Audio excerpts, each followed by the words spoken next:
Joining us now live, Senator Rand Paul of Kentucky. Senator, welcome. Hope you've had some rest now. And I want to start with you on the substance, because on the topic of using drones against Americans here on American soil, it's never happened, and no one is threatening to do it. In fact, they're saying it's entirely hypothetical, and it would be extremely unusual that the scenario would even come up. So why make an issue out of it? Well, the oath of office for the president says, I will protect and defend the Constitution. It doesn't say I intend to when it's convenient. And this administration has talked about selective application of the Fifth Amendment. Drone strikes overseas are often done to people in non-combat situations, in restaurants, walking on the street, in cars, and in their house while they sleep.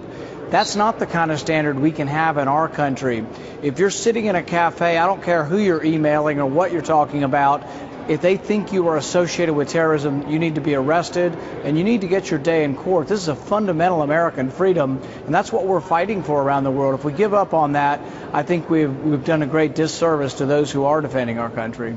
But there's a distinction between killing terrorists affiliated with al-Qaeda who want to kill us overseas with drones and killing Americans. And the only American we've intentionally killed with a drone overseas is Anwar al-Awlaki. And there was quite a bit of evidence about his willingness and operational planning to kill Americans. And in that instance, the president had announced that, and people had filed lawsuits about it and so on. And so it wasn't some secret plan to kill an American here on American soil using a drone. It's a different situation, you're right, and it's different overseas than it will be here. It's different in the battlefield than it will be here, which gets precisely to the argument I have with some other Republicans who say, well, the battlefield is everywhere. There is no limitation. President Obama says this. Some members of my party say the battle has no geographic limitations and the laws of war apply. It's important to know that the law of war that they're talking about means no due process. And I agree with that in a battle. When someone's shooting at you, you don't they don't get Miranda rights or warrants or a trial. You shoot them. When anybody's actively attacking you, you're allowed to repulse that with lethal authority. However, if they're not engaged in combat and if they're in the United States, I don't think that the law of wars apply to the United States. The police act differently in the United States than the military acts overseas. There's different rules of engagement. I don't want to give up on the procedural constitutional protection that we have through all of the amendments, particularly the Fifth and Sixth Amendment. Jury trial is an important thing. Arrest and being charged, determining your guilt. These are really important things. We can't leave that determination up to one politician to decide guilt or innocence. As you know, there is a history, sadly, in this country of our having to make decisions like this. And when you first wrote to the Attorney General expressing your concern about whether we might use a drone here on American soil, he wrote back saying, look, hypothetically in some imaginary circumstance, something might be possible. He said, if necessary, to protect the homeland in circumstances of a catastrophic attack, for example, Pearl Harbor or what happened on 9/11. On 9/11, that fourth plane that those brave passengers brought down in Shanksville, Pennsylvania, Vice President Cheney, with the okay from President Bush, had authorized that plane to be shot down. And that would have killed a whole lot of American civilians to save thousands of lives. I mean, why would you tell this president that he doesn't have that authority if something else would happen? I'm not saying he doesn't have that authority. We're talking about targeted drone attacks on individual American citizens. I have never argued that the president doesn't have the right to make immediate decisions to protect our country from attack. When it's an imminent attack like that, F-16s were scrambling. I have no opposition to that.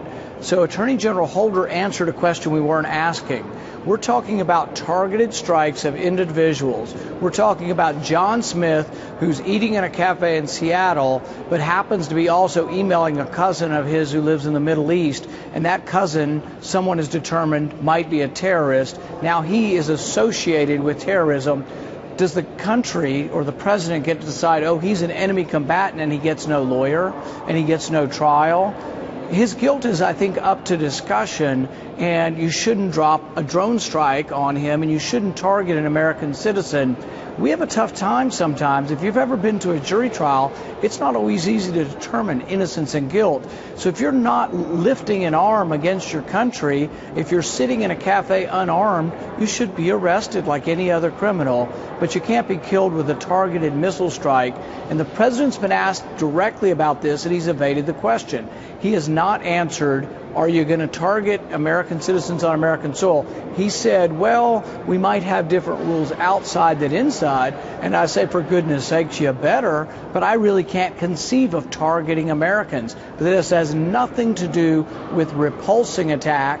This has to do with targeting individual people not involved in combat. That's what we've asked him to answer, and I think they've given an answer to the media, but we haven't received it yet. Yeah, I don't know if you're referring to this letter, but we just got this 3 minutes before you came on, and it's addressed to you. Apparently they sent it to you guys before they sent it to us, because we haven't gotten it Let me be yet. the first to read it to you, then. It's from the Attorney General of the United States. It's directed to you, and it says, Dear Senator Paul, it has come to my attention that you have now asked an additional question. Does the president have the authority to use a weaponized drone to kill an American not engaged in combat on American soil? The answer to that question is no. Sincerely, Eric Holder. Hooray. For 13 hours yesterday, we asked him that question, and so there is a result and a victory. Under duress and under public humiliation, the White House will respond and do the right thing. It took a month and a half to get them to admit that the CIA doesn't operate in the United States. That's been the law since 1947. So now, after 13 hours of filibuster, we're proud to announce that the president is not going to kill unarmed Americans on American soil. My next question would be, why did it take so long? Why is it so hard? And why would a president so jealously guard power that they were afraid to say this? But I am glad, and I think the answer does answer my question. We talked